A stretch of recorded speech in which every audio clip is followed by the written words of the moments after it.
And we didn't need to have that war. The Ukrainians said, we forced Ukraine into that war. We should have just minded our business. They not only said, yeah, if we had minded our business, they had already signed a peace treaty. They had a peace treaty called the Minsk Accords that everybody had agreed to. Zelensky got 70% of the votes saying that he was going to sign it. It left all of Ukraine intact. It just protected the ethnic Russians in Donbass.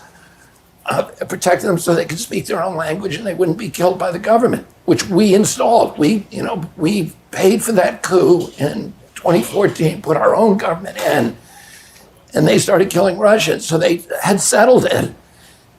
And we went in and told him he couldn't settle it. And then in April of 2022, just after the Russians invaded, the Russians wanted to settle it. And they only sent 40,000 troops in. They wanted us to come to the table. Zelensky signs and Putin sign a peace agreement. And Putin starts withdrawing all of his troops. We send Boris Johnson over there, the former Prime Minister of England, to kill the agreement and say, we don't want to settle, we want a war with Russia. When Biden was asked, why are we doing this war? He said, regime change in Russia, that's our objective. That's not good for the Ukraine. My son went over there and fought because he's idealistic. He didn't tell me where he was going. He went over there, he joined the Special Forces unit, he was a machine gunner, was in the Kharkiv offensive, and risked his life. And now 350,000 kids have been killed from the Ukrainian side alone. And it's a war that should never have happened. That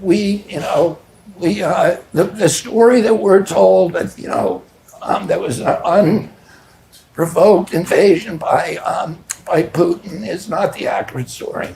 There's another story, and that is that the U.S. wanted this war. Lloyd Austin, the same month in April when we sabotaged it, Lloyd Austin, who's the Secretary of Defense, was asked by the press, why are we in this war? And he said, because we want to exhaust the Russian army and degrade its capacity to fight anywhere else in the world.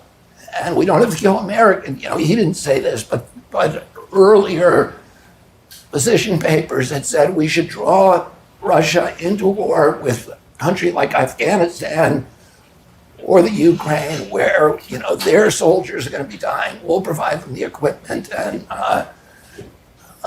we'll exhaust them. And it's not a good outcome